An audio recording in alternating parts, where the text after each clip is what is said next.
জানাই প্রণাম। আমার বাবাদের চরণে জানাই প্রণাম। ভাই বন্ধু দাদা দিদি সকলের চরণে জানাই প্রণাম। প্রণামন্তে জানাই সেই আবারও পুনঃ নিবেদন। আমি অভাজন মূলমতি না জানি সদন ভূপতি নাই কোনো শক্তি। গোবিন্দের কথা বলার মতো কোনো যোগ্যতা আমার নেই। আপনারা আমাকে যাহা দান করবেন আমি তাহাই আপনাদের মাঝে ফিরিয়ে দেওয়ার চেষ্টা করব। চলছে চতুর্থতম রজনী ভাগবতী কৃষ্ণ কথা রসসুধা আস্বাদনে। চতুর্থ রজনীর ন্যায় আমার মতো নরাধম বসেছি এই ব্যাসাসনে। ব্যাসদেবের সেই প্রতিনিধি হয়ে আপনাদের কৃপাশীলে ধারণ করে দুটো গৌরগোবিন্দের অপ্রাকৃত কথা শ্রবণের জন্য। বাবা দেখুন, আকাশকে যদি বাবা ডেকে বলা হয় আকাশ বৃষ্টি দাও, আকাশের কি কোনো ক্ষমতা আছে বৃষ্টি দাও? আছে? আকাশকে বৃষ্টি দিতে পারে যদি না গোপনে সাগর তাকে মেঘ সঞ্চারিত করে দেয়। গোপনে যদি সাগর তাকে মেঘ সঞ্চারিত করে দেয় তবে কিন্তু আকাশ বৃষ্টি পরিশোধ করিতে পারিবে। তদ্রূপ আপনারা হচ্ছে সাধুগুরু বৈষ্ণব সেই কৃপার সাগর। আপনারা যদি আমাকে একটু মেঘ দান করেন তাহলে আমি হয়তো কৃপাবালী বর্ষণ, একটু কৃষ্ণ কথামৃত বাড়ি বর্ষণ হয়তো করলেও করতে পারি। আর এই কথা আমি তো বলতে গিয়ে আমার অনেক প্রকারের ভুল ত্রুটি হবে, আর ভুল হওয়াটা স্বাভাবিক। আমি কালকে বলেছি বাবা আমি ছোট মানুষ, নিতান্তই নরাধম, ভগবানের কথা বলার মতো কোনো যোগ্যতা নেই। আপনারা ভালোবেসে ডাক ডেকেছেন বিধায় আপনাদের মাঝে দুটি কথা বলার জন্য ছুটে এসেছি। আপনাদের চরণ ধুলি পেয়ে জীবনকে ধন্য করার জন্য, এছাড়া কিছুই নয়। আপনারা কৃপা করবেন যাতে করে আমরা সে গোবিন্দের কথারূপ সাগরে, কথার প্রেম সাগরে ডুবে গিয়ে বহু প্রেমধন লাভ করতে পারি। আর সকলে মাঝে মধ্যে একটু কুলধ্বনি জয়ধ্বনি দিবেন। আর আমরা এই মধ্যে দিয়ে আজকে ধারাবাহিকতায় 14তম দিন যাবৎ যে ভাগবতী কৃষ্ণ কথা তারই আজকে চতুর্থ রজনী, 4 দিন চলছে।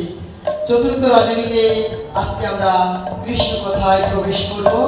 যেমনি করে প্রবেশ করেছিলেন সুখদেব গোস্বামী, আজকে 4 দিন হলো সুখদেব গোস্বামী ভাগবত কথা শ্রবণ করাচ্ছে। কাকে? না মহারাজ পরীক্ষিতকে। মহারাজ পরীক্ষিত আজকে যেই আসনে বসেছে, আসুন আমরাও সেই মহারাজ পরীক্ষিতের স্থানে উপবেশন করে ভাগবতী কৃষ্ণ কথা শ্রবণ করি।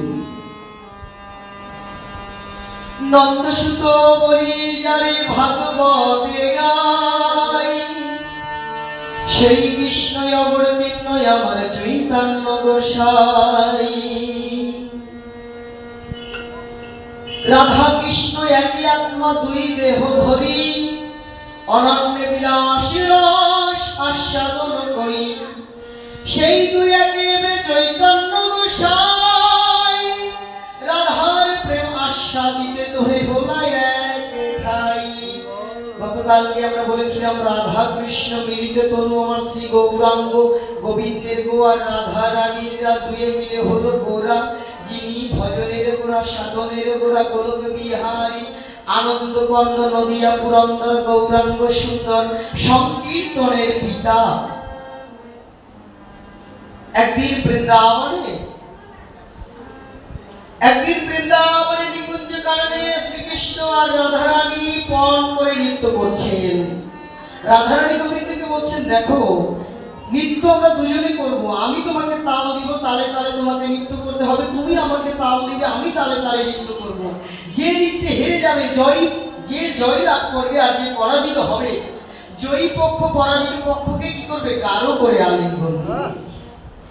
আলিঙ্গন দিবে গাঢ় করে। আলিঙ্গনের কিছু পদ আছে বাবা, গাঢ় করে আলিঙ্গন দিবে।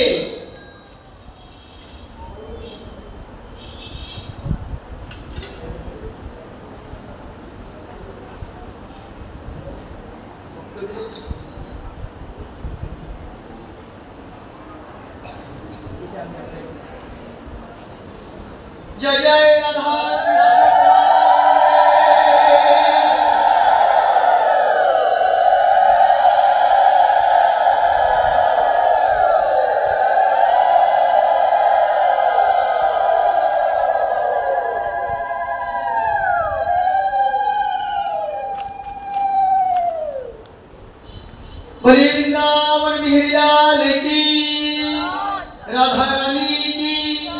কেউ জয় দিচ্ছে না কেন, ব্যাপার কি? আসলে শহুরে মানুষ তো, আপনারা শহরে থাকেন বিদায় লজ্জা হয় না, জয় দিতে ভয় লাগে। আমার একেশো পাকিবে দন্ত নড়িবে, সেদিনগুলো ধরি দিতে চাইলেও দিতে পারবো না, জয় ধরি দিতে চাইলেও দিতে পারবো না। দাঁতগুলো যখন পড়ে যাবে সেদিন হরিগুলো বলতে পারবো না, সেদিন কি বলবো জানে? হবি বল, হরিও বলা যাবে না, বলবো হবি বল। বলতে চাইলেও একদিন বলতে পারবো না, আজ বলছি না। রাধে। তাই রাধা গোবিন্দ আজকে গোবিন্দ আমার পণ করে নৃত্য করছে না বাবা। রাধে গোবিন্দ তিনি তো ভক্তকে সবসময় জয়ী করে দিবেন বাবা। তাই ভক্ত আছে রাধারানীর কাছে মদন মোহন, যিনি শ্রীমতী রাধারানী তিনি হচ্ছেন মদন মোহন মোহিনী। আজকে রাধা মদন মোহন মন্দির, মদন মোহন, মদন রাজা হচ্ছে কাম দেবতা, কাম দেবতার 5টি বাণ, মদন, মাদন, মোহন, শোষণ, স্তম্ভন। এই 5টি বাণ যার দিকে ছুড়ে দেয় সে কামে লালায়িত হয়ে পড়ে তিনি ভ্রান্ত পথে পড়ে যায়। আর ভগবান শ্রীকৃষ্ণকে একদিন এই মদনদেব কি করলেন? রাসমণ্ডলে যখন 100 লক্ষ কোটি গোপী নিয়ে গোবিন্দ রাস করছে, এমন সময় ওই মদনদেব কি করলেন? ভাবেন এত নারী নিয়ে তুমি নৃত্য করছো, তোমাকে আজকে আমি আমার 5টি বাণ মারবো। মদনদেব কি করলেন? তার 5টি বাণ মারলেন। কিন্তু ভগবান শ্রীকৃষ্ণ দেখলেন মদনদেব তো আমাকে বাণ মেরেছে, তখন তিনি কি করলেন? দৌড়ে গিয়ে গোপীর চরণে গিয়ে আশ্রয় নিলেন। কেননা বৃন্দাবনের ব্রজগোপীর কাছে কোনো কামনা নেই। গোপীর চরণে যদি আশ্রয় নেওয়া যায় সমস্ত কামনা সেখানে ভুল হয়ে যাবে। তো মদনদেব যখনই বাণ ছাড়ছে তখনই সেই বাণ, যখন কৃষ্ণ সেই গোপীর চরণে গিয়ে আশ্রয় নিচ্ছে তখনই সেই এক একটা বাণ এক একটা ভুল হয়ে গিয়ে গোবিন্দ চরণে পড়ছে। তো সেই মদন রাজা দেখলেন 5টি বাণের একটি বাণ দিয়েও কৃষ্ণকে পরাজিত করতে পারল না। পরাজিত করতে পারতেন যদি কৃষ্ণ একা থাকতেন, কিন্তু যেহেতু আজকে রাধারানী সহ ব্রজ গোপিকাদের চরণে গিয়ে আশ্রয় নিয়েছেন গোবিন্দ, গোপীর মধ্যে গিয়ে প্রবেশ করেছেন, তখন আর সেই বাণ আর কাম বাণ হয়নি, সেটা প্রেমের ভুল হয়ে গিয়ে পড়েছে। তখন মদনদেব ভাবলেন ভগবান শ্রীকৃষ্ণকে আমি বাণ মেরেও কিছু করতে পারবো না। তখন কি করলেন? ভগবানের রূপ দর্শন করে, ভগবানের লীলা দর্শন করে নিজেই মোহিত হয়ে গেলেন। এজন্য ভগবান শ্রীকৃষ্ণের এক নাম মদন মোহন, যিনি কাম দেবতাকেও মোহিত করে দেয়, যার রূপের এক কোণ। সনাতন গোস্বামীকে আমার গৌরাঙ্গ মহাপ্রভু বলেছিলেন, শোনো সনাতন, শ্রীকৃষ্ণের রূপের এক কোণ ডুবাই এই ত্রিভুবন, সর্বপ্রাণী করে আকর্ষণ। যে গোবিন্দের রূপের কথা, গুণের কথা, মহিমার কথা আমরা কীর্তন করবো, সনাতন গোস্বামীকে মহাপ্রভু বলছে সে রূপের একটি কোণ ডুবাই ত্রিভুবন, স্বর্গমত্ত পাতালকে ডুবিয়ে দেয় রূপের এক কোণ। আর সেই রূপ দেখে মদন রাজাও আজকে মোহিত হয়ে গেলেন। তাই তো তার এক নাম হলো মদন মোহন। কি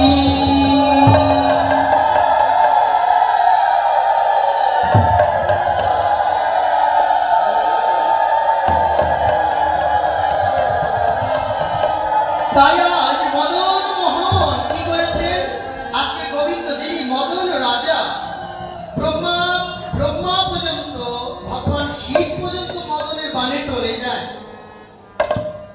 সেই মদন রাজা আজকে মোহিত হলেন কৃষ্ণের রূপ দর্শন করে। আর সেই কৃষ্ণ এবার মোহিত হলেন কার কাছে? বলে বাবারও বাবা আছে নাকি? এই জগতে সবাই মদনের কাছে পরাজিত হয়ে যায়। হাজার হাজার সাধু মহন্তগণ, বৈষ্ণবগণ, গন্ধর্ব কিন্নরগণ, তারাও মদনের বাণে পড়ে গিয়ে তারা পথভ্রষ্ট হয়ে যায়।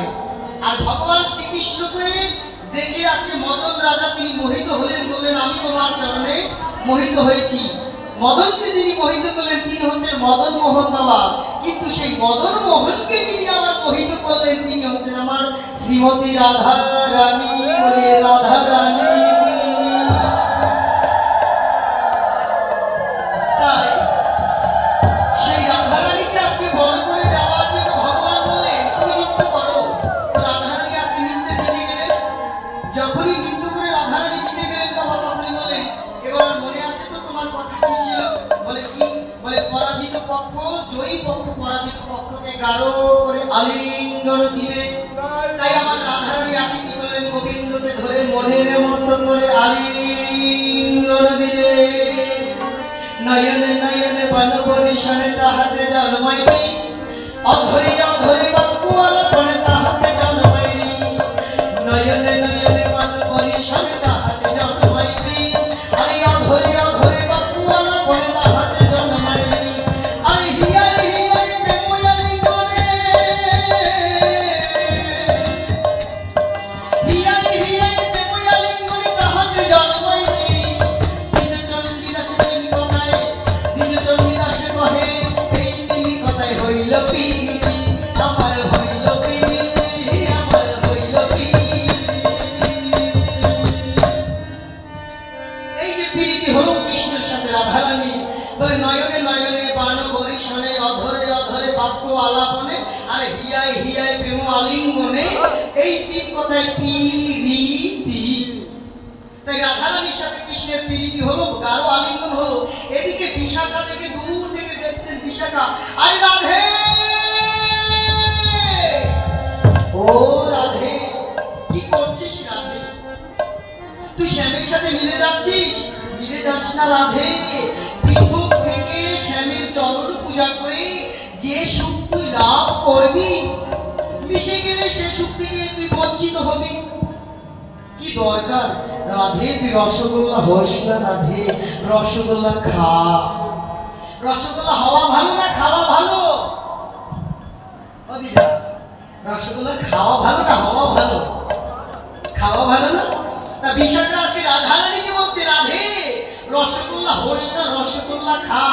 তুই গোবিন্দের সাথে মিশে গিয়ে রসগোল্লার সাথে রসগোল্লা হবি বটে, কিন্তু পৃথক যদি থাকিস তাহলে আমার গোবিন্দের চরণে প্রতিদিন চরণ পূজা করবি ফুল দিয়ে। আমরা তোকে চরণ পূজার জন্য ফুল চয়ন করে এনে দিব, আর সেই চরণ সেবার মধ্যে যে কত আনন্দ পাবি, মিশে গেলে তো সেই আনন্দ থেকে তুই বঞ্চিত হবি। তাই চৈতন্য চরিতামৃতকার বলছেন, ভক্তি মুক্তি আদি বাঞ্ছা মনে যদি হয়, সাধন করিলে প্রেম উৎপন্ন না হয়।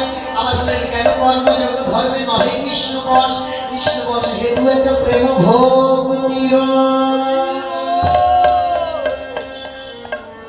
কি বললেন বাবা? জ্ঞান কর্ম যোগ ধর্মে নহে কৃষ্ণ বশ, কৃষ্ণ বশ হেতু এক প্রেম ভক্তি রস। বলেন প্রেম ভক্তিটা কোথায় আসবে? চৈতন্য চরিতামৃতে কবিরাজ গোস্বামী পদ কর্ম দিলেন ভক্তি মুক্তি। ভগবানের আমরা পুজো করি তো মন্দিরে গিয়ে বলি, ভগবান আমি যেন সংসার ভোগ করে যেতে পারি, তিনতলা বিল্ডিংটা করেছি পাঁচতলা যেন করে করতে পারি, মানে ভোগ করবে, অথচ পাঁচতলা ভগবানকে পুজো দিচ্ছে।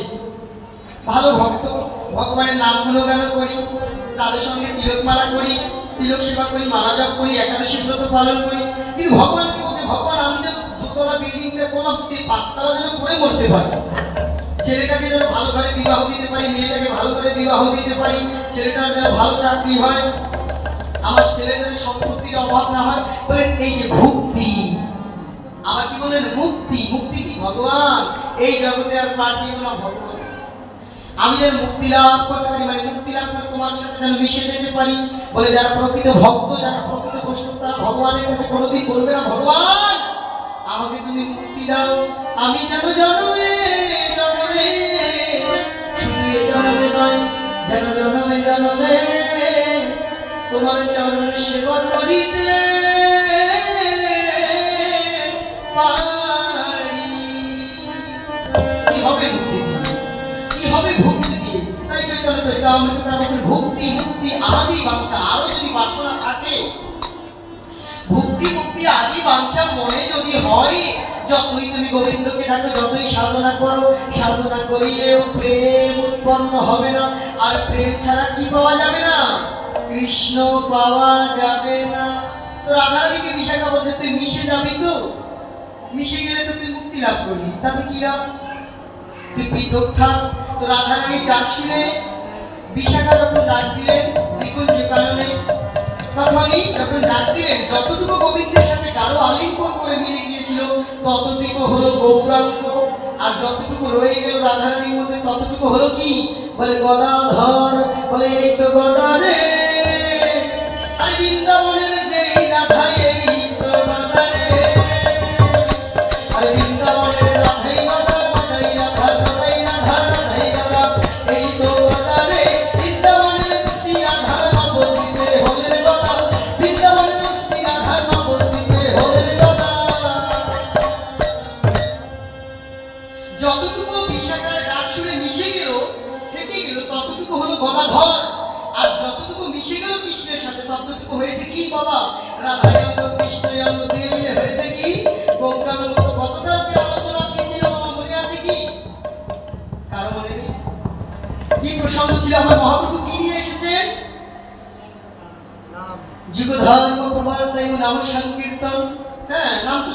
বলেছিলাম নাম প্রতি যুগেই ছিল, কিন্তু নামের সাথে প্রেম ছিল না।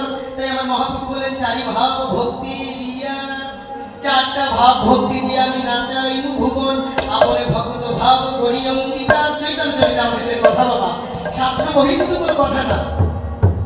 আপনে ভক্ত ভাব করি অঙ্গীকার, আপনে প্রেম ভক্তি শিখাইব সবার। আরে আপনি না করলে ধর্ম শিখানো না যায়, এই তো সিদ্ধান্ত গীতা ভাগবত গায়।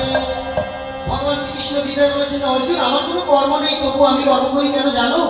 আমি যদি কর্ম না করি জগতের জীব কর্ম করবে না। আরে বাবা, যিনি ভগবান শ্রীকৃষ্ণ রাধা কৃষ্ণ দুই অঙ্গ মিলে, তিনি আমার ধুলায় গড়াগড়ি কেন দিবেন? তিনি দুবাহু তুলে ডাকবেন, তার ঠেকাটা কি? কোনো কাজ আছে? বেকার বেকার দুবাহু তুলে মন্দিরে দাঁড়িয়ে আছে কেন? মন্দিরের মাঝে বলুন তো বাবা। বলে আমি কেন দাঁড়িয়ে আছি জানো? জগৎজি তোমাকে দেখাচ্ছি, দেখো তোমার জেনারেশন চলে যাচ্ছে, তোমাদের পূর্বের জেনারেশন বাপ দাদারা যারা চলে গেল তাদেরকেও আমি শিখিয়েছি দুবাহু তুলে কৃষ্ণ নাম করতে হয়। আমার মাঝে মধ্যে ধুলাই গড়াগড়ি দিতে হবে। তাই তো রাধা রাধা বলে আমার নবদ্বীপের মাঝে আমার গৌরাঙ্গ মহাপ্রভু ধুলাই গড়াগড়ি দেয়। আর রাধা প্রেম জগৎজিকে তিনি আস্বাদন করাবেন। তার বলে চারি ভাব ভক্তি দিয়ে নাচাই ভুবন। গতকালকে বলেছিলাম না, মনে নেই? আর বাবা বলেছিল 14 দিনে 14টি কথা মনে রেখে যান। কিছু মনে রাখতে হয় বাবা, এই জন্য চাই কি ধ্যান। মহারাজ পরীক্ষিত যখন 60,000 মণি নিয়ে বসেছেন, তখন তো এই 8টা সাউন্ড সিস্টেম ছিল না, ছিল কি দাদু? কয় হাজার? 60,000, 60 সহস্র। 60,000 মণি যদি একত্রিত হয়ে বসে বাবা, কতদূর পর্যন্ত যাবে? লঞ্চঘাট পর্যন্ত যাবে না? আরো বেশিও যাবে, লঞ্চঘাটে তার উপর পর্যন্ত যেতে পারে। তো তখন তো বাবা সাউন্ড সিস্টেম ছিল না, তাহলে তারা কি করে শুনলো কৃষ্ণ কথা? পরীক্ষিতের কাছে তো এই সাউন্ড সিস্টেম ছিল না। ছিল কি? বলে ধ্যানের মধ্যে দিয়ে তারা শুনেছে। ধ্যান করতে হয়, ধ্যান করিলেই জ্ঞান বাড়িবে। এই কৃষ্ণ কথায় ধ্যান দিতে হবে আর শুনতে হবে। গতকালকে আমরা বলেছিলাম মহাপ্রভু বলেছেন চারি ভাব ভক্তি দিয়ে নাচাইমু ভুবন, কি ভাব দাস্য সত্য বাৎসল্য মধুর। সেই ভাবের মধ্যে প্রবেশ করবো। তার পূর্বে আমার মহাপ্রভু কি প্রেম নিয়ে এসেছে, কোথা থেকে এনেছে? বলে মহাপ্রভু বললেন কি, গতকালকে আমরা ইঙ্গিত দিয়েছিলাম চিরকাল নাহি করি প্রেম ভক্তি দান। বলেছিলাম না পুজোর সময় জামা কাপড় দিলে সেটা দায়িত্ব, সেটা কিন্তু দান নয়। আর মহাপ্রভু কি করেছে? দান করেছে। কোথা থেকে দান করবো? তার কাছে তো নিজের কাছেই নেই। বলে আমি চুরি করবো রাধারানীর প্রেম ভান্ডার থেকে। আর চুরি কি যথাযথ করা যাবে বাবা? এই আপনার পার্শ্বতে এসেছে, ঘর ফাঁকা থাকতে চোখ দিয়ে ঢুকবে। তারপর রাধারানী আর ব্রজগোপিকা যখন ব্রজলীলায় রাসমণ্ডলে গেলেন, তখন ভাবলেন এই অনুষ্ঠানের দিনে চুরিটা করতে হবে। তখন শ্রীকৃষ্ণ কি করলেন? সেই রাধারানীর প্রেম ভান্ডার থেকে চুরি করে নিয়ে আসলেন কোথায়? নবদ্বীপ হেনগ্রাম ত্রিভুবনে নাই। আমার চৈতন্য ভাগবতে বৃন্দাবন ঠাকুর কলম দিয়েছেন, নবদ্বীপের মতো হেনগ্রাম ত্রিভুবনে নাই, যেখানে অবতীর্ণ হলো আমার চৈতন্য গোসাই। বলি চৈতন্য মহাপ্রভু কি? তাই চৈতন্য মহাপ্রভু কপালে বাজাতে হবে। চৈতন্য মহাপ্রভু কি নিয়ে উদয় হয়েছে আর কি প্রেম শিক্ষা দিবেন, সেই প্রেমের মধ্যে আমরা যাব। তারপরে ভাগবত কথায় যাব বাবা। দেখুন আজকে কিন্তু হরিবাসর তিথি, হরি প্লাস বাসর ইজগল কি হয়? হরি বাসর।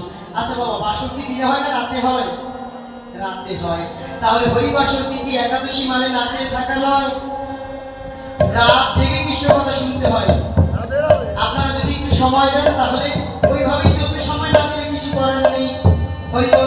তাই আমার মহাপ্রভু কি করেছেন, আমরা একটু গানে গানে শ্রবণ করি, একটা ভজনের মধ্যে দিয়ে শ্রবণ করবো যে মহাপ্রভু কি করেছেন। দেখুন প্রতিটা শ্লোকের সাথে তাল মিলিয়ে প্রতিটা চৈতন্য ভাগবত, চৈতন্য চরিতামৃত ভাগবত গীতার কথার সাথে মিল রেখে কিন্তু আমরা ভজনটা করছি। তাও মহাজনী ভজন, যে সে ভজন নয়। ভজনে গানের মধ্যে আছে 14 আনা ভজন। রামকৃষ্ণ পরমহংসদেব বলেছেন একটি গানের মধ্যে 14 আনা ভজন, 16 আনার মধ্যে 14 আনা ভজন আছে গানের মধ্যে। গানের মধ্যে কি ডুব দিতে হবে। মহাজন বলেছেন না, ডুবু ডুবু ডুবু ডুব সাগরে আমার মন, তল তল পাতাল খুঁজলে পাবি রে অমূল্য ধন, পাবি রে অমূল্য ধন, ডুবু ডুবু ডুবু ডুব সাগরে আমার মন। এখানে বসে যে গানগুলো আমরা গাই, প্রতিটা গান মহাজনী গান এবং প্রতিটা গানের কিন্তু ব্যাপক অর্থ। আর সেই গানগুলো কিন্তু আমরা শ্লোকের সাথে মিল রেখে বলি, বাহিরের কথা কিন্তু নয়। এই আসনটা শুধু ভাগবতের কথা বলার জন্য, চৈতন্য চরিতামৃত, চৈতন্য ভাগবত গীতা এখান থেকে আলোচনা করার জন্য। এই আসন অপরের সমালোচনা করার জন্য নয়। এই আসনকে কি করলো না করলো এটা দেখার বিষয় নয়, ঠিক আছে?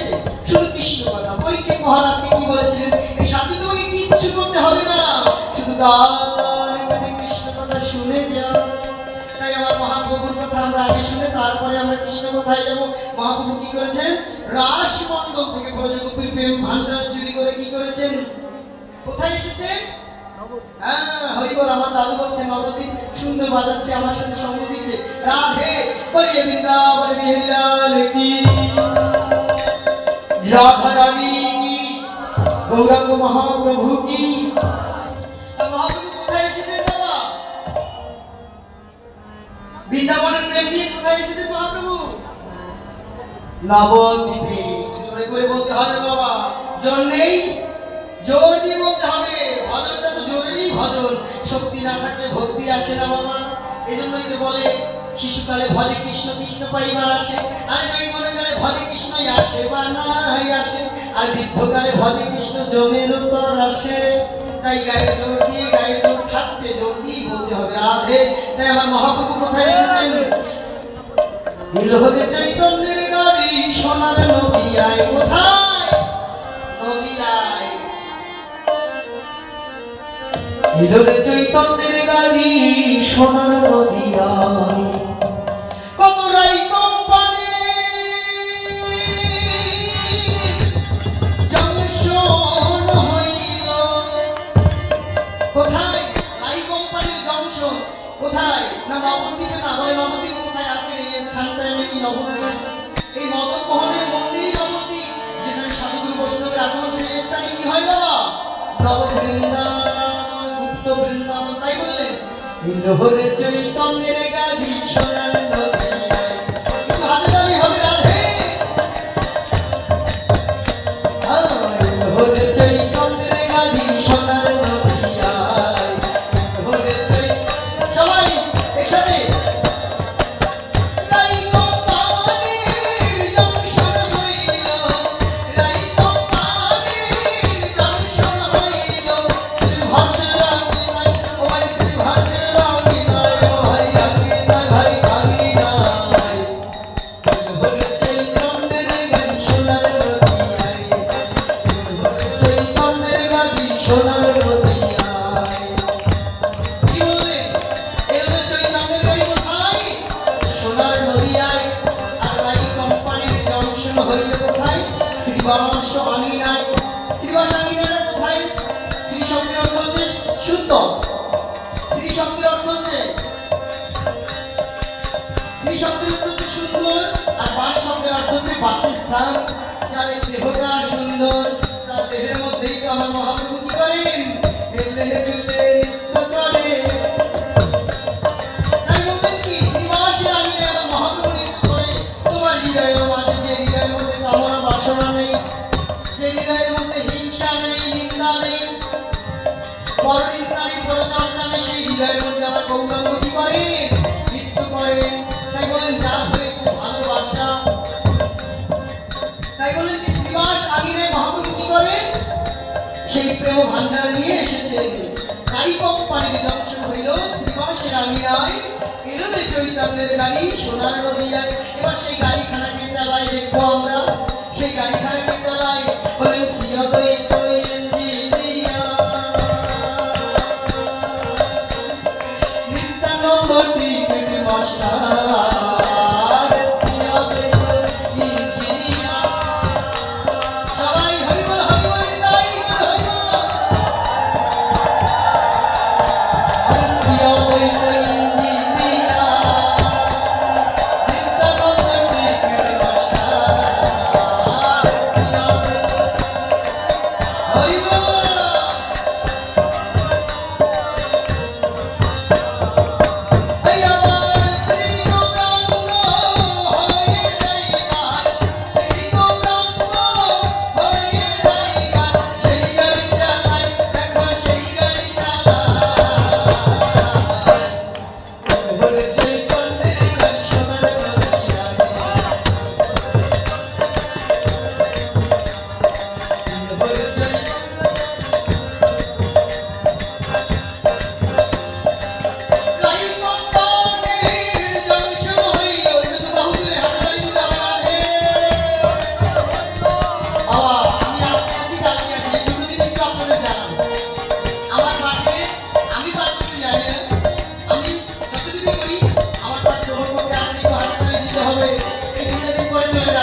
নিত্যানন্দ, আমার ইঞ্জিনিয়ার শ্রী অদ্বৈত। এবার এই গাড়িতে চলে কারা, কয়জন যাত্রী আছে, আর ফার্স্ট ক্লাসের যাত্রী কারা, সেটা আমরা গানের মধ্যে দিয়ে শুনবো। ওই ফার্স্ট ক্লাসের যাত্রী হয় 6 জন। কয়জন? প্রথমে বলেছিলাম শিল্প সনাতন ভট্ট রঘুনাথ, শ্রীজীব গোপাল ভট্ট দাস রঘুনাথ, শিল্প সনাতন ভট্ট রঘুনাথ, শ্রীজীব গোপাল ভট্ট কি দাস রঘুনাথ। কয়জন? 6 জন। তাই বলেন ফার্স্ট ক্লাসের যাত্রী হয় 6 জন। শ্রীজীব ছিল রঘুনাথ ভট্ট রঘুনাথ গোপাল সনাতন, ফার্স্ট ক্লাসের যাত্রী কয়জন? 6 জন। শ্রীজীব ছিল রঘুনাথ ভট্ট রঘুনাথ গোপাল সনাতন, তারা নবদ্বীপে টিকিটেতে, তারা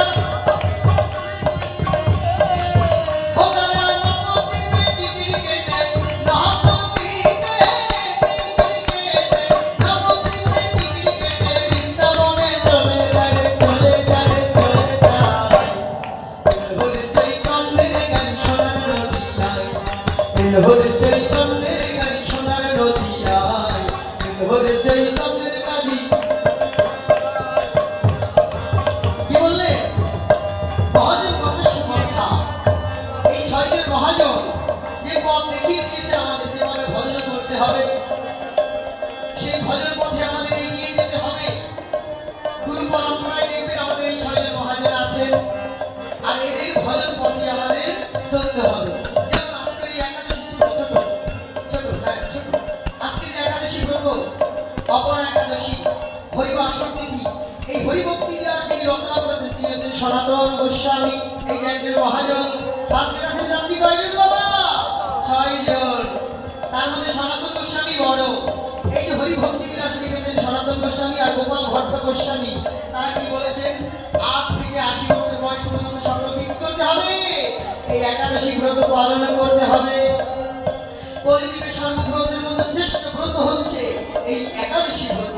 তাই বলেছেন এই ফার্স্ট ক্লাসের যাত্রী, আমিও ফার্স্ট ক্লাসে গিয়ে বসতে পারবো যদি আমি এই মহাজনদের কথা অনুসরণ করে একাদশী ব্রত পালন করি, আমি যদি মালা তিলক গ্রহণ করি, আমি যদি কৃষ্ণ নাম করি। আর বললেন কি, আর কারা উঠতে পারবে না? তারা হাতে তালি দিবে না। আমি বলে যাচ্ছি আপনাদের মাঝেও বা আর কোনোদিন দেখা হয় বা না হয়, তারা হাতে তালি দিবে না, তারা উঠতে পারবে না মহাপ্রভু গাড়িতে, যারা হাতে তালি দিবে না, যারা গৌর গোবিন্দ বলবে না, হাতে তালি দিবে না, যারা মহাপ্রভুর নাম কীর্তন করবে না, যারা হাতে তালি দিবে না, যারা বাহু তুলে হরি বল বলবে না, তারা মহাপ্রভুর প্রেমের রেলগাড়িতে তারা চড়তেও পারবে না। তাই মহাজন আর সুন্দর করে বলে দিলেন কি জানো বাবা? কি বললেন? কত ধনী পানি ঘরে ফিরে, ওই টিকিট ছাড়া যাইতে না রে, কত ধনী পানি ঘরে ফিরে। পারবে? টিকিট ছাড়া যাওয়া যাবে কি? হ্যাঁ? কত ধনী মানি, দম্ভ দর্প অহংকার, টাকার গৌরবে বলে কিসের আমরা মন্দিরে গিয়ে বলবো? 500টা সবাই আছে, 14 দিন পাঠ, এরা যদি বলছে একদিন যা, তারা কি উঠতে পারবে? বলে তাদের তো টিকিটই নেই, তারা কি করে মহাপ্রভুর নাম শুনতে আসবে? কত ধনী মানি, মানি কারা? যাদের মানে বেশি। বলে ভালো একটা ধুতি পরে এসেছি, ভালো একটা শাড়ি পরে এসেছি, মাটিতে গিয়ে বসলে কেমন দেখা যায়, আমি বড় বাড়ির বউ, লোকে দেখলে কি ভাববে? আমি ওখানে গিয়ে দুবাহু তুলে হরি বলবো, অন্য মানুষ ভাবে এই অমুক বাড়ির বউ, সে কি আজকে দুবাহু তুলে হরি বলছে, এটা কি ভালো হলো বিষয়টা? বলে এই যে মান অভিমান নিয়ে যারা বসে থাকে বাবা, তারাও সেই মহাপ্রভুর গাড়িতে চড়তে পারবে না। তাই বলছেন কি, ধনী মানি ঘরে ফিরে, টিকিট ছাড়া যাইতে না রে, কত ধনী টিকিট ছাড়া যাইতে না রে, ও টিকিট দাস্তি করে সাই করে দেয়, দাস্তি করে সাই করে দেয়, রামানন্দ রায় উদয় রামানন্দ রায়।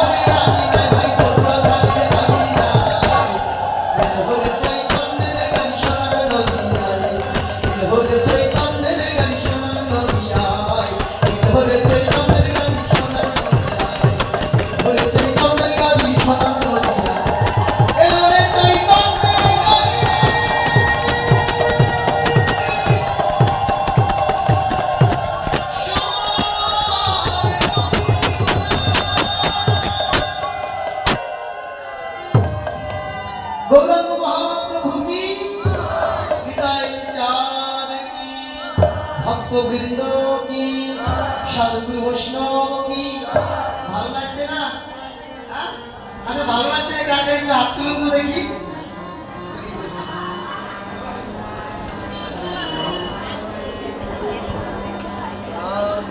বলে ভালো লাগছে না বলার পরও কেন হাত তুললো? বলে এটাকেই বলে প্রেম। কেমন প্রেম? চৈতন্য চরিতামৃতিকার বললেন অবৈতব কৃষ্ণ প্রেম। রাধে বলেন অবৈতব কৃষ্ণ প্রেম যেন জাম্বু নদ হেম, সেই প্রেম নিলোকে না হয়, যদি হয় তার জোগাড় হয় না বিয়োগ, আর বিয়োগ হইলে কেহ না কি হয়। বলে বললাম ভালো লাগছে না কার, তবু যে হাত তুললো। বলে প্রেমের সাগরে যদি ডুবে যায় বাবা, তখন আর ওই কে কি বললো ওইদিকে খেয়াল থাকে না। এটাকেই চৈতন্য চরিতামৃতে বলেছে কৃষ্ণ প্রেম, অপৈতব কৃষ্ণ প্রেম যেন জাম্বু নদ হেম। কিন্তু সেই প্রেমে জগতে হয় না, কিন্তু যদি কারো একবার হয়ে যায় তাহলে তাকে আর ফিরানো যায় না। সে সব কিছুতেই বলবে নিতাই গৌর হরি, নাকি? এই তো প্রেমের নিদর্শন। বাবা দৃষ্টান্ত না দেখালে সিদ্ধান্তে আসা যাবে না, তাই তাকে দৃষ্টান্ত দিতে হয়, তারপরে না সিদ্ধান্ত। তাই আমার মহাপ্রভু কি এনেছেন? এলো রে চৈতন্যের গানি সোনার নদিয়ায়। কিভাবে আসলো মহাপ্রভু তা তো আমরা একটু জানলাম, নাকি? রাধা কৃষ্ণ মিলিত হলো অর্ধেক, আর অর্ধেক গদাধর হয়ে আসলো বৃন্দাবনে। যে রাধা নবদ্বীপে তিনি হলেন গদা, গদাই গদাধর। এরপরে কি হলো? আমার মহাপ্রভু সেই রাই কোম্পানির জংশন পাঠালেন, যেখানে এই যে আপনাদের মতো সাধুগুরু বৈষ্ণব গিয়ে রাত্রিবেলা মহাপ্রভুর সাথে কি করে? দিনের বেলা বহিরঙ্গ ভক্তগণ নিয়ে তিনি নাম কীর্তন করেন, আর রাত্রিবেলা তিনি কৃষ্ণ কথা আলাপন করেন অন্তরঙ্গ ভক্ত নিয়ে। তাই কি করেছেন? তিনি ভক্তদের মাঝে ডেকে ডেকে বলছে, হে জগদীজি শোনো, এই জগতে সবাই আমাকে ডাকে, আমাকে ভালোবাসে, কিন্তু যদি প্রেম ভালোবাসা না থাকে, যার সঙ্গে নাই প্রেম প্রীতি, তার পূজায় কি মন বসিবে বাবা? বসিবে কি?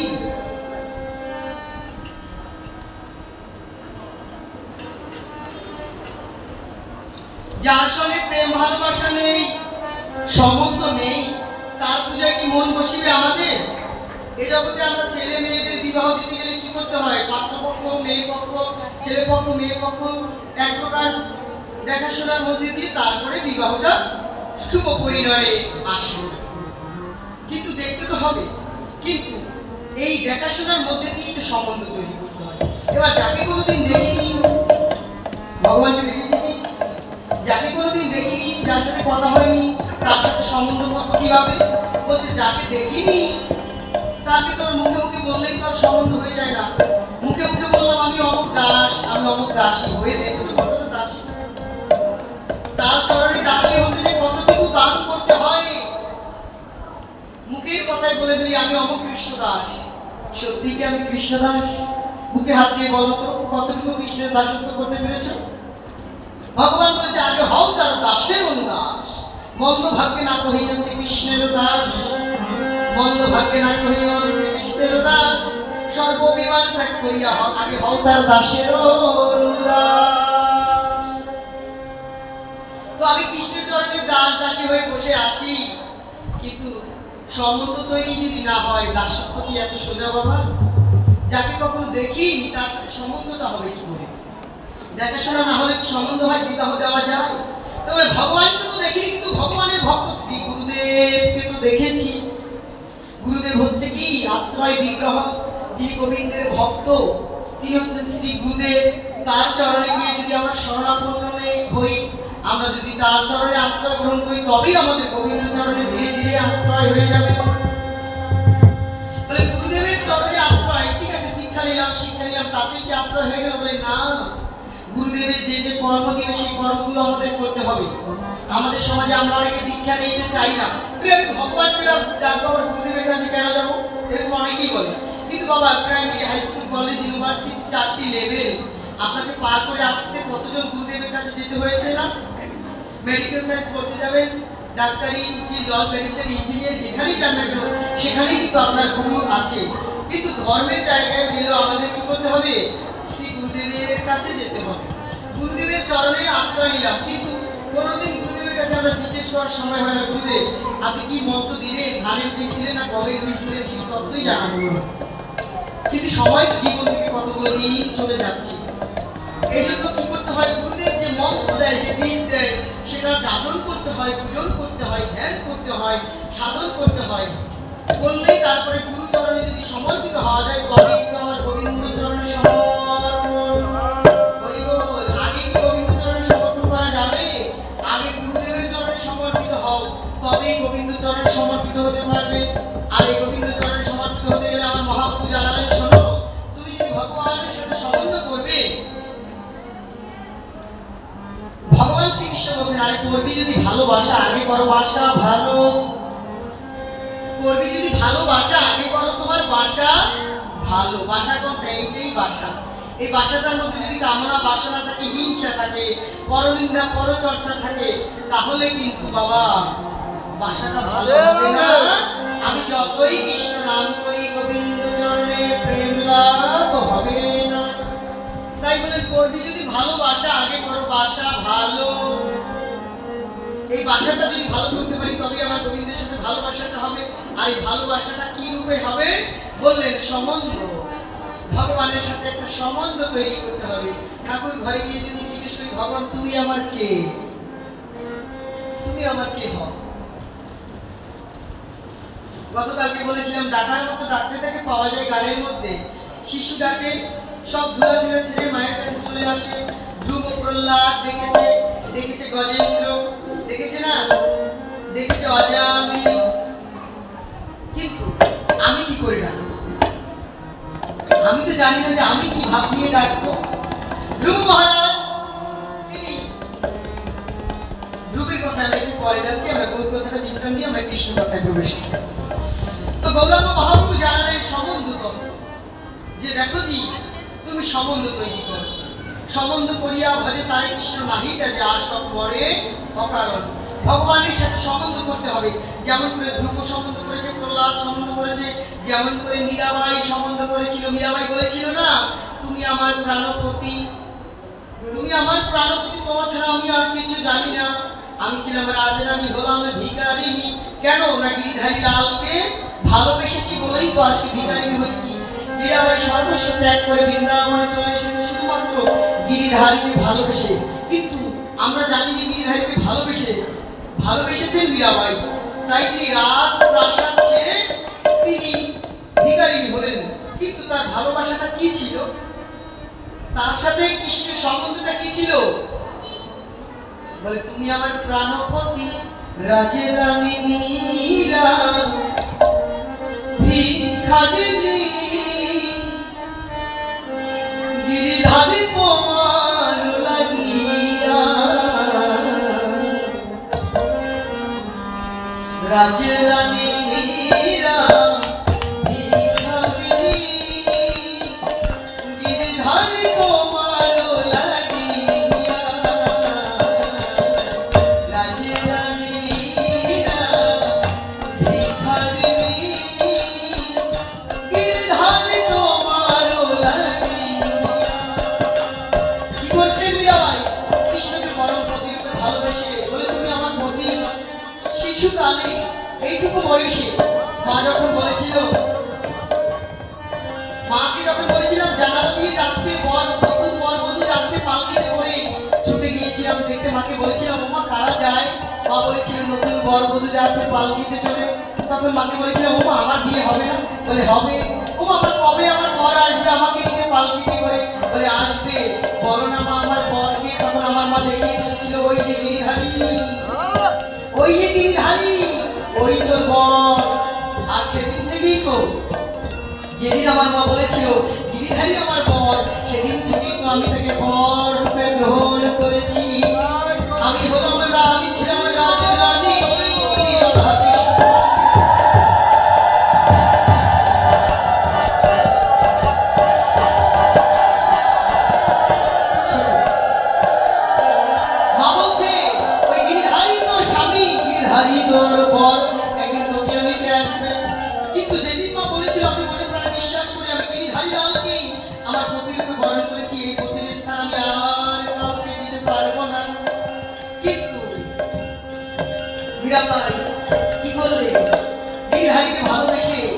সর্বস্ব কত কষ্ট তিনি সহ্য করেছেন।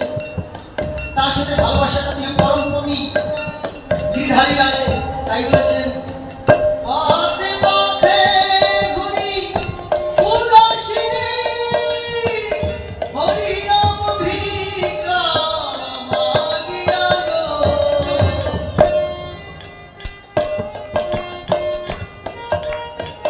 কি বললেন? পথে পথে ঘুরি উদাসিনী হরি নাম ভিক্ষা মাগিয়া গো। গিরিধারী তোমার লাগিয়া রাজরাগিণীরা ভিখারিণী। গিরিধারী তোমার লাগিয়া তোমার জন্য আমি আজকে ভিখারিণী হয়েছি। যেদিন থেকে তোমাকে আমি ভেবেছি জীবনের ধ্রুব তারা, যেদিন থেকে তোমাকে আমি ভেবেছি জীবনের ধ্রুব তারা, সেদিন থেকে আমি হব না কোনোদিন আমি দিশেহারা দিশেহারা দিশেহারা। বাবা জাহাজ চালায় নাবিক, তারা কি করে? ধ্রুব তারাকে কেন্দ্র করে জাহাজটা চালিয়ে নিয়ে যায় না? আমার এই দেহ জাহাজটা কিসে চলবে? আমি কাকে কেন্দ্র করে চলবো? মীরাবাই বলছে তোমাকেই করেছে জীবনের ধ্রুব তারা, আর কবু হব না তো দিশেহারা দিশেহারা। তাই বলছেন কোথায় আছো তুমি বংশীধারী, কোথায় আছো তুমি গিরিধারী, কোথায় আছো তুমি বংশীধারী, কোথায় আছো তুমি গিরিধারী। তোমার বিরাকালে বিরাকালে তোমার লাগিয়া গিরিধারী তোমার লাগিয়া রাজরাগিণীরা ভিখারিণী। গিরিধারী তোমার লাগিয়া। রাধা রানী কি, ভক্ত মীরাবাই কি।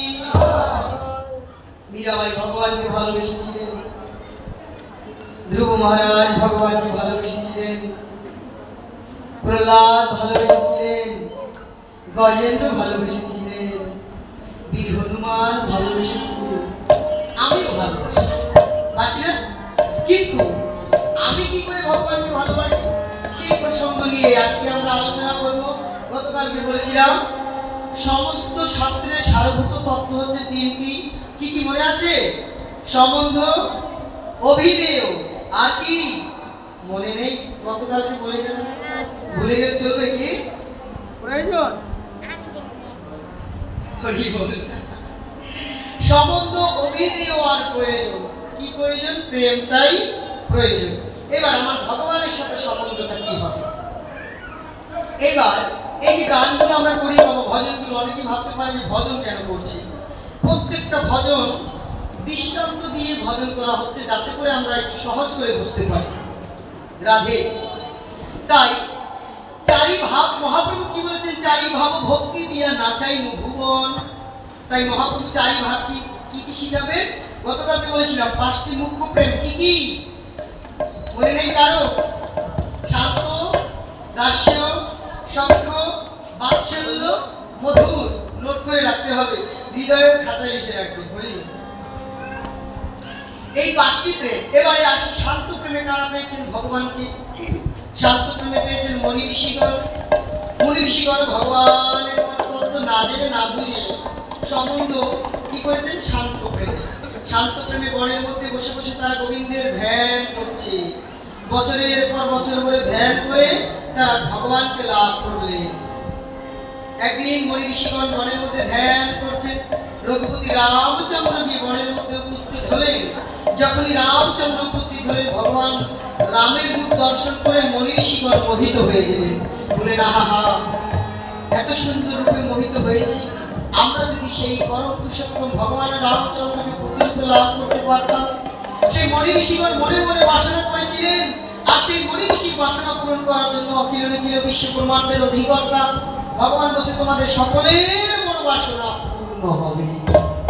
দাপর আমি হব নন্দের নন্দন, আমার তুই হবি মা নন্দরানী, আমি হব নীলমণি বলেছিল না?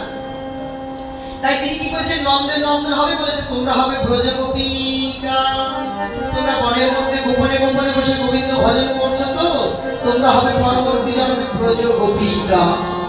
তো শান্ত প্রেমে তারা ভগবানকে লাভ করেছেন বাবা, মণি ঋষিগণ লাভ করেছেন। এবার দাস্য প্রেমে কে লাভ করেছে? দাস্য প্রেমে কে লাভ করেছে বাবা?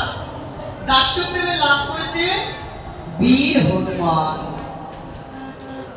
বীর পবনপুত্র বীর হনুমান দাস্য প্রেমে প্রভু রামচন্দ্রকে বলছে, প্রভু তুমি প্রভু আমি নিত্য দাস,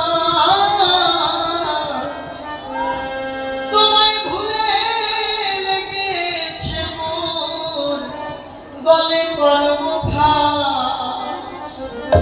রামচন্দ্র বলেছিল, তুমি প্রভু আমি দাস, তুমি যাহা আজ্ঞা করবে এই দাস সমস্ত কিছু তোমার আজ্ঞা পালন করবে প্রভু।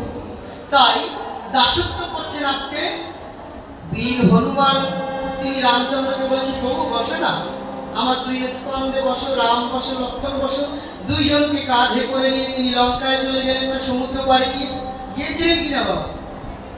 লঙ্কায় রাম আর লক্ষ্মণকে কাঁধে করে হনুমান নিয়ে গিয়েছিলেন না? দেখুন, এটা হচ্ছে দাস্য প্রেম। দাস্য প্রেমের দাস্য ভাব মানে কৃতদাস ভাব। ভগবানের দাসত্ব করাই হচ্ছে কাজ। ভগবানের সাথে ভালোবাসা করতে গেলে প্রথমে গেল শান্ত প্রেম, তারপরে শান্ত প্রেমে কারা ভগবানকে লাভ করেছেন? মণি ঋষিগণ। শান্ত প্রেমে কারা পেয়েছে মা? কারা পেয়েছে মনে নেই? মণি ঋষিগণ। একটু বলতে হবে বাবা, আমি শুধু বলবো এমন কোনো কথা আছে? হ্যাঁ, আপনারা কিছুই বলবেন না? কিছু বলেন তো দেখি। বলিয়ে বৃন্দাবন বিহারী লাল কি, রাধা রানী কি। এবার শান্ত প্রেমে পেয়েছেন কে বাবা? মণি ঋষিগণ। আর দাস্য প্রেমে কারা লাভ করেছে ভগবানকে? বীর হনুমান। বলছে, চলো আমার কাঁধে চলো, আমি লঙ্কায় নিয়ে যাব। নিয়ে গেলেন লঙ্কায়, সীতা উদ্ধার করে নিয়ে আসলেন। একদিন সীতা দেবী দেখলেন, সীতা দেবী সিঁদুর পড়ছে ভগবান রামচন্দ্রের কল্যাণের জন্য। তো হনুমান গিয়ে বলছে, ওমা তুমি সীতা পরিধান, সীতা আমাকে জিজ্ঞেস করছে, ওমা তুমি সিঁদুর পরিধান করছো কেন? বলে, বাবা রে, তোর বাবা রামচন্দ্র রঘুপতি শ্রীরামচন্দ্রের মঙ্গল কামনায় আমি সিঁথিতে সিঁদুর ধারণ করি। বলে, তাই? এইটুকু সিঁথির সিঁদুরে যদি আমার প্রভু কল্যাণ হয়, তাহলে আমি সর্বঙ্গে সিঁদুর মেখে বসে থাকবো। একদিন কি করলেন? হনুমানজি সর্বঙ্গে সিঁদুর লেপে বসে আছে। তো সীতা দেবী বলছে, কি রে হনু, ব্যাপার কি? তুই সর্বঙ্গে সিঁদুর লেপে বসে আছিস কেন?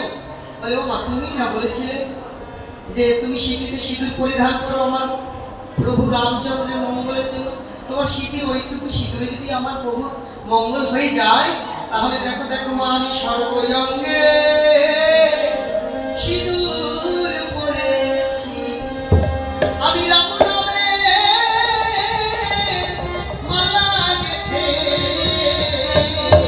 আমি সর্বঙ্গে সিঁদুর পরেছি। অট্ট হাসি দিলেন সীতা দেবী, বললেন, তুই বনের পশু। এই তো ভক্তি, দাস্য প্রেমের ভক্তি। বলে, মা আমি সর্বঙ্গে সিঁদুর লেপেছি কেন জানো? কোনদিন যাতে আমার প্রভু রামচন্দ্রের কোনো অমঙ্গল যেন কাছে না আসে। সেই রামচন্দ্রকে লাভ করেছিলেন দাস্য প্রেমে কে? বীর হনুমান। তিনি ভগবানকে লাভ করেছিলেন। আর সব সময় কি জপত? রাম জয় জয় রাম, সিয়া রাম জয় জয় রাম, জয় জয় রাম, সিয়া রাম জয় জয় রাম। বক্সি দিয়েছে কি জয় জয় রঘুপতি রাঘব, জয় জয় রাম, গোবিন্দ পাবন সীতারাম, জয় জয় রঘুপতি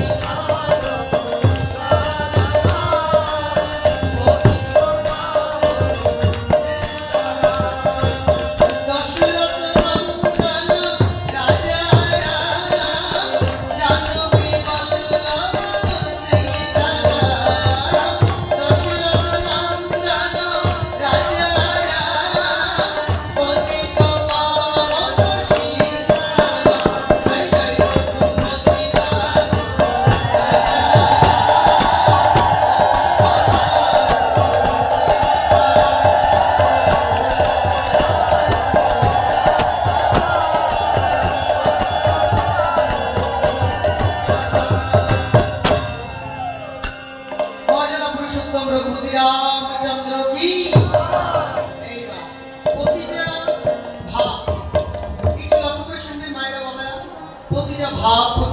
রাবণের সাথে আমরা দৃষ্টান্ত রেখে আমরা একটু ভজন করছি, যাতে করে আমাদের কথাগুলো আগামীকালকে আবার মনে থাকে। আমি আগামীকালকে কিন্তু আবার জিজ্ঞেস করবো, দেখবো কারা পারে, দেখবো কাদের স্মরণে থাকে, কাদের স্মরণে থাকে না। পরীক্ষা মহারাজ পরীক্ষিত বসেছে, বড় পরীক্ষার মধ্যে পড়েছেন, তাই তো বসে আছেন কৃষ্ণ কথা শ্রবণ করার জন্য। তাই দেখুন রঘুপতি রামচন্দ্রকে ভজনা করছেন বীর হনুমান, বলছেন রঘুপতি রামচন্দ্র কেন রামের নাম নিচ্ছে? যুদ্ধ শেষ হয়ে গেল রামচন্দ্রের।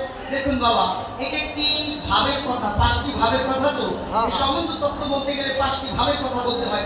একটি ভাবের কথা বলতে গেলে 3 ঘন্টা লেগে যায়, কিন্তু সময় একটু পরে আপনারা বলবেন তাড়াতাড়ি তাড়াতাড়ি তাড়াতাড়ি ফিনিশিং দিন, কিন্তু আমাদের হৃদয়ের কথা হৃদয়ই থেকে যায় বাবা। হ্যাঁ, কথা কত কথাই চলে আসে, কিন্তু বলা তো আর হয় না। তাই বললেন কি রঘুপতি রামচন্দ্র যুদ্ধ শেষ হয়ে গেল। প্রথমে আমরা বলেছিলাম হরি নামে হরি নামে, আর এই হরি নামে একমাত্র উদ্ধারের উপায় না। রাবণ সীতাকে হনন করে নিয়ে গেলেন, উদ্ধার করেছেন কে? ভগবান রামচন্দ্র। আর আমাদের দেহের মধ্যে মহাজন বলছেন ভক্তি সীতা আছে, আছে না? ভক্তিরূপী সীতা আমাদের সকলের দেহের মধ্যে আছে। সেই সীতাও তো হরণ হয়ে গিয়েছে কালের কবলে পড়ে, মায়া মোহের সংসারে পড়ে সেই ভক্তি সীতা আমাদের হৃদয় থেকে হরণ হয়েছে। এবার সেই রঘুপতি রামচন্দ্রের যিনি পতিব্রতা সীতা, তাকে উদ্ধার করেছিলেন রামচন্দ্র, কিন্তু আমাদের দেহের মধ্যে যে ভক্তি সীতা আছে তাকে উদ্ধার করতে হলে আমাদের সেই রাম নামই নিতে হবে, নাম করতে হবে। নাম ছাড়া তো আর উদ্ধার করা যাবে না, ভক্তিকে উদ্ধার করা যাবে কি? তাই এবার রামচন্দ্র যুদ্ধ শেষ হয়েছে, তো এবার যুদ্ধক্ষেত্রে বানর সেনা তারাও নিধন হয়েছেন, আবার ওই রাক্ষসরাও নিধন হয়েছে। 1 লক্ষ নাতি আমার 1.25 লক্ষ পতি, একজন না থাকিল বংশে দিতে আমার বাতি। হ্যাঁ, বলেছিলেন না রাম, আহারে কি কপাল আমার, 1 লক্ষ নাতি আমার 1.25 লক্ষ পতি, একজনও বংশে দেওয়ার মতো বাতি নেই। কতজন মৃত্যুবরণ হয়ে আজকে সেই রাম রাবণের যুদ্ধে পড়ে আছে, রণাঙ্গনে, যুদ্ধের রণাঙ্গনে। এমন সময়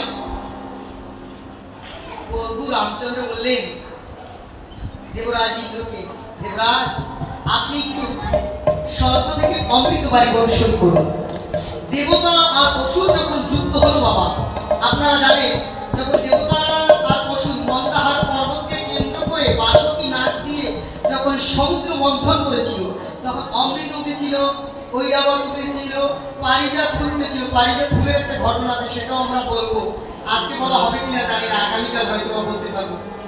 তো দেখুন, যে অমৃত উঠেছিল সেই অমৃত পান করলে কি হয়? জীবন অমর হয়ে যায়, তার আর রোগ ব্যাধি শোক কিচ্ছু থাকে না। সেই অমৃত নিয়েই তো যত মারামারি ধরাধরি দেবতার অসুরদের মধ্যে।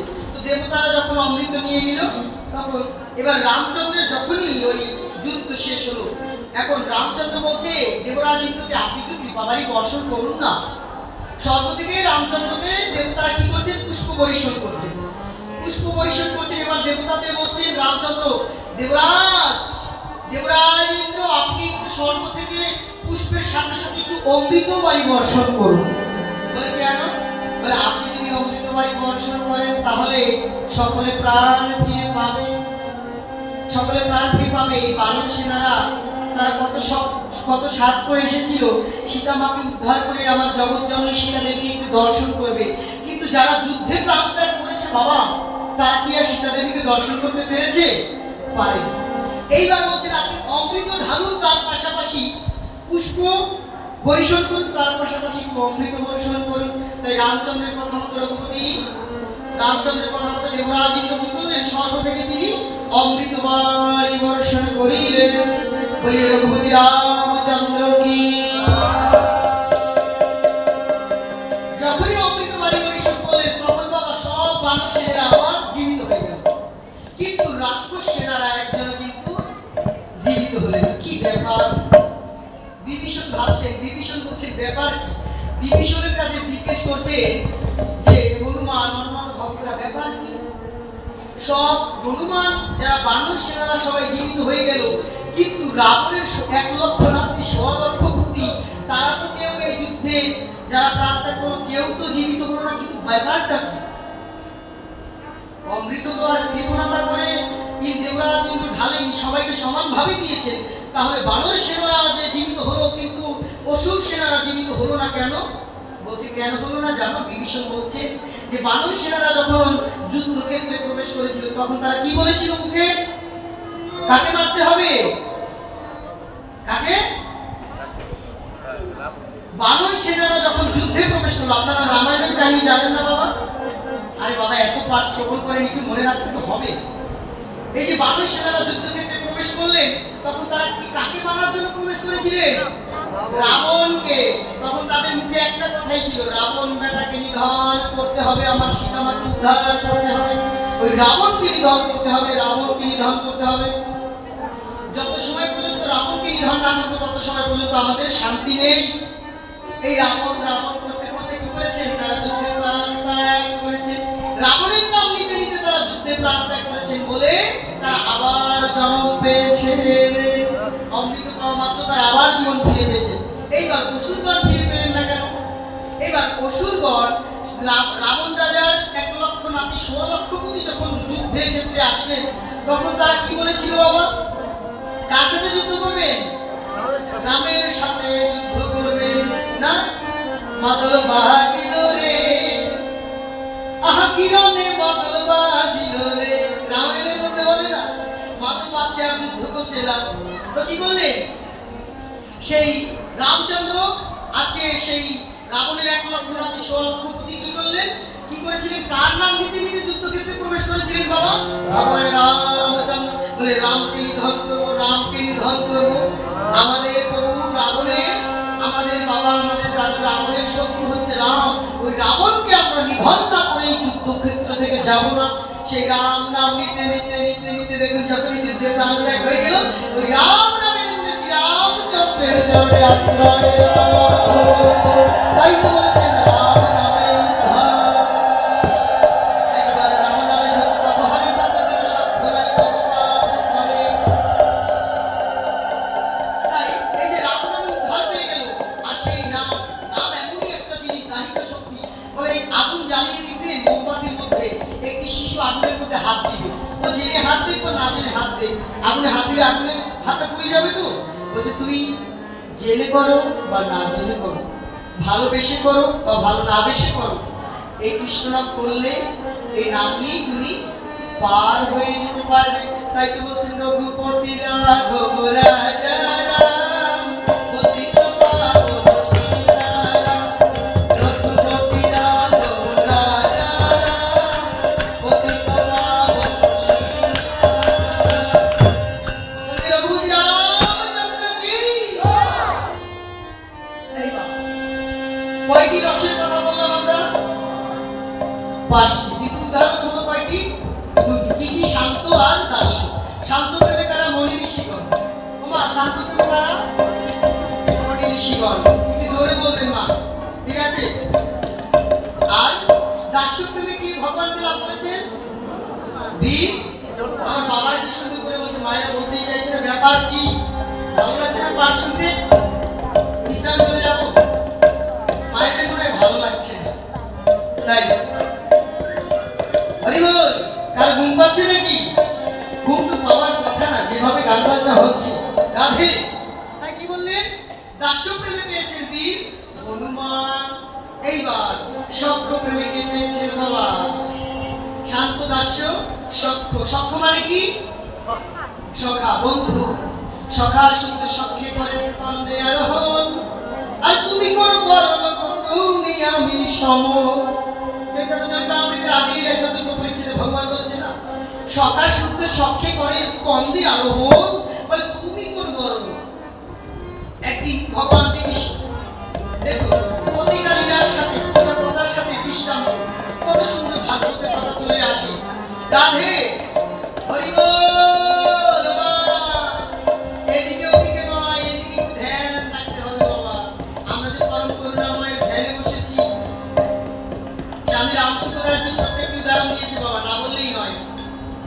এক 12 বনিতা বেহুশে তিনি পরপুরুষে আসক্ত হয়ে ঘর থেকে ছুটে চলেছেন। যখনই ছুটে চললেন বনের মধ্যে যে একজন মণি ধ্যান করছেন গোবিন্দের ধ্যান। ওম ব্রহ্মকম দদমহে সুগন্ধি পুষ্টির্বর্ধনম পূর্বা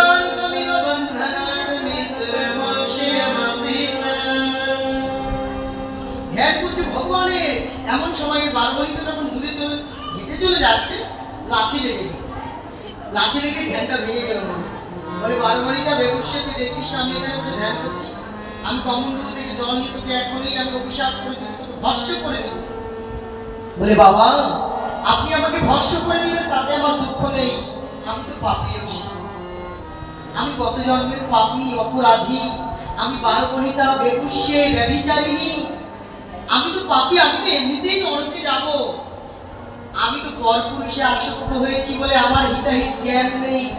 আপনি যে এখানে বসে নাম শ্রবণ করছেন, আপনি যে এখানে বসে পরম পুরুষের ধ্যান করছেন, আমার তো সেই হিতাহিত জ্ঞানটি নেই। আমি তো বারবণিতা, আমি তো পাপীয়সী, কিন্তু আপনি তো পরম পুরুষের ধ্যান করছেন। রাধে রাধে। আমি না হয় পরম পুরুষের ধ্যানে মগ্ন, কিন্তু আপনি তো পরম পুরুষের ধ্যান করছেন। এইটুকুতে আপনার ধ্যান ভেঙে গেল কি করে বাবা? মা, আমরাও যে বসেছি সেই পরম পুরুষের ধ্যান করার জন্য, একটুখানিতেই যেন ধ্যানটা ভেঙে না যায়। তখন সাধু বুঝতে পারেন সত্যি ও তো পাপী, ওর ধ্যান তো ভাঙাই, ওর তো ধ্যানই নাই। কিন্তু আমি তো পরম পুরুষের ধ্যানে বসেছি, একটুখানি লাথি লেগে আমার ধ্যানটা ভেঙে গেল, তার মানে আমার ভজনটা এখনো পাকাপোক্ত হয়নি, এখনো কাঁচা রয়েছে। এদিকে কৃষ্ণ কথা হচ্ছে আর এদিকে কেটে করলো, ওদিকে কেটে করলো, এদিকে তাকানোর তো কোনো ব্যাপার নেই, আপনাকে ধ্যান রাখতে হবে। আমরা যে বসেছি পরম পুরুষের ধ্যানে, কেমন করে মহারাজ পরীক্ষিত যেমন বসেছেন, সাতদিন বসে পরম পুরুষের ধ্যান করবেন। আর ধ্যান করে করে শেষের দিন যিনি পাঠ করবেন তিনি আপনাদের জানিয়ে দিবেন যে ধ্যান করার পর, এই 7 দিন পাঠ শ্রবণ করার পর তার কি গতি হলো সেটাও আপনারা শুনতে পাবেন। ব্রহ্মলোক থেকে বৈকুণ্ঠ লোকে চলে গেলেন।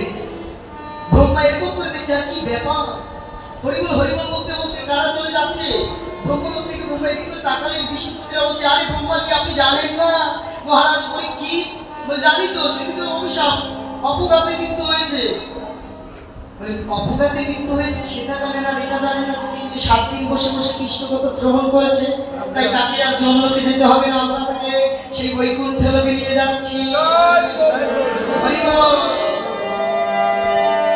তাই এই বৈকুণ্ঠ লোকে যেতে হবে, ধ্যান দিতে হবে মহারাজ পরীক্ষিতের মতো, ধ্যান করে একটু বসতে হবে বাবা। এই কৃষ্ণ কথা পুঁথিগত বিদ্যার পর হস্তে ধন নহে, বিদ্যা নহে ধন হলে প্রয়োজন। এই কথা বলতে অনেক ভগবানের কথা ভগবানই বলায়, আমাদের শুধু একটু ধ্যানটা রাখতে হয়। এই ধ্যানটা যদি এলোমেলো হয়ে যায় তার কথা তিনি বলাবেন না, রাধে। তাই কি বলেছিলাম, চৈতন্য চরিতামৃত বলছে সখা শুদ্ধ সখ্যে করে স্কন্ধে আরোহণ। এবার আসি কি করবে, সখ্য প্রেমে, সখ্য প্রেমে আসি।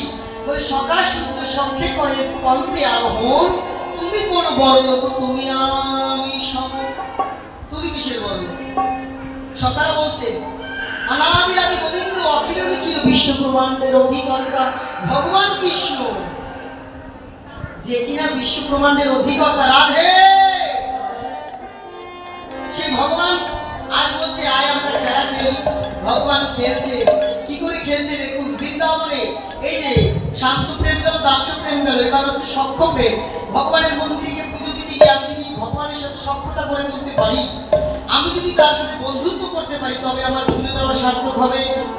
যে কোনো একটি প্রেম তো আমাকে বাছাই করে নিতেই হবে বাবা। পুজো এসেছে, ধুতি কিনবে না জিন্স প্যান্ট কিনবে? আমরা ধুতি কিনে, ধুতি কিনে বিভিন্ন জায়গায় পাঠে করে যেতে পারি, জিন্স প্যান্ট পরে সব জায়গায় যাওয়া যাবে না নাকি? তো ভগবান আমাদের অফার দিচ্ছে 5টি প্রেম, তুমি কোনটা নিবে বা তুমি বুঝে দেখো। একটা চাইতে আরেকটা বেশি উন্নত, একটা চাইতে আরেকটা আরো বেশি উন্নত।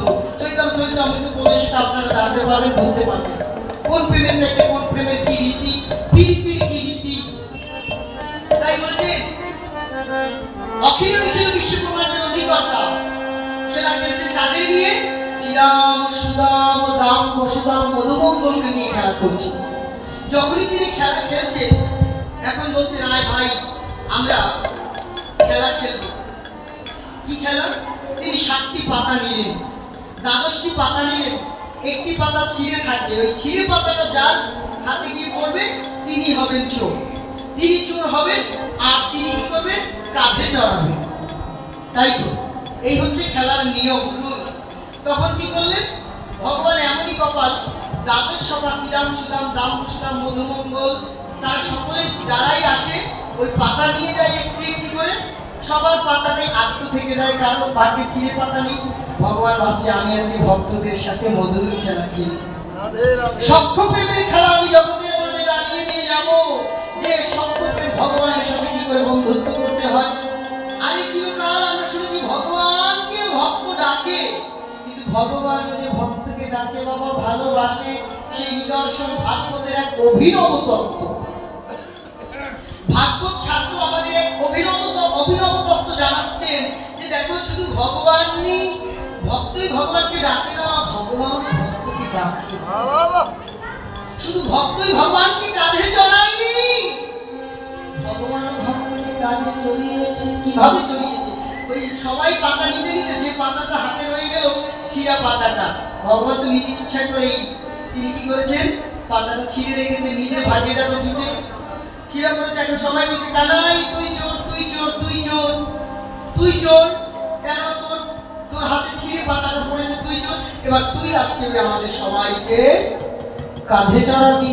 দেখুন দাস্য প্রেমের চাইতে সখ্য প্রেমটা আরো উন্নত। রাধে এই যে মা তিলকটা এখন পড়াতে হবে না, পাঠের সময় মনোযোগ যেন অন্যদিকে চলে যায়। আর তিলক বাড়ি থেকে করে আসবেন সবাই। এই মালা তিলক তো আমাদের গুরুদেব দীক্ষা দেওয়ার সময় দিয়েছেন, তিলক তো দেওয়ার নিয়ম নেই বাবা, দিতে হয় চন্দন। তিলক পরানোর নিয়ম অধিকার শুধু গুরুদেবের আছে। যেদিন গুরুদেব প্রথম তিলক পরিয়ে দিয়েছেন সেদিন থেকে আপনাকে তিলক করে আসতে হবে। আপনাকে কেউ তিলক পরিয়ে দিবে না, তো চন্দন দিয়ে সাজাতে পারে, কিন্তু তিলকটা আপনাকে করতে হবে। গুরুদেব আমাদের সেই বিধান কিন্তু প্রথম দিনই দিয়েছে, কিন্তু আমরা কি করি তথাকথিত সমাজে আমরা তিলক নিয়ে অপরকে সাজিয়ে দিই, কিন্তু এটা ঠিক নয়। তিলক শুধু গুরুদেব ছাড়া কেউ পরানোর অধিকারী নয়। এখন আমরা তিলক পাই না বিদায় খুলিয়ে দিয়ে দেই, কিন্তু দেওয়ার একটা সময় আছে। রাধে বৃন্দাবন বিহারী লাল কি, রাধারানী কি, কেউ না ঘুমাই কি। ঘুম পাচ্ছে না তো? এবার অখিল নিখিল বিশ্ব ব্রহ্মাণ্ডের অধিকর্তা তিনি আজকে ভগবান, তাকে আজকে সকালে বলছে প্রিয় বন্ধু রোজ তোকে কাঁধে চড়াই, তুই আজকে আমাদের কাঁধে চড়াবি। বাবা হনুমান কি কোনোদিন বলতে পেরেছিলেন ভগবান রামচন্দ্র তোমাকে আমি লঙ্কায় নিয়ে গিয়েছিলাম? হনুমান কি কোনোদিন রামচন্দ্রকে বলেছিল যে তোমাকে না একদিন লঙ্কায় নিয়ে গেলাম কাঁধে করে, আজকে তুমি আমাকে একটু কাঁধে চড়াও? তো বলেছে কোনোদিন? বলতে পারেনি, পারবেও না। এটাই তো রসের তারতম্য, কোন রসে হয় কৃষ্ণ বস।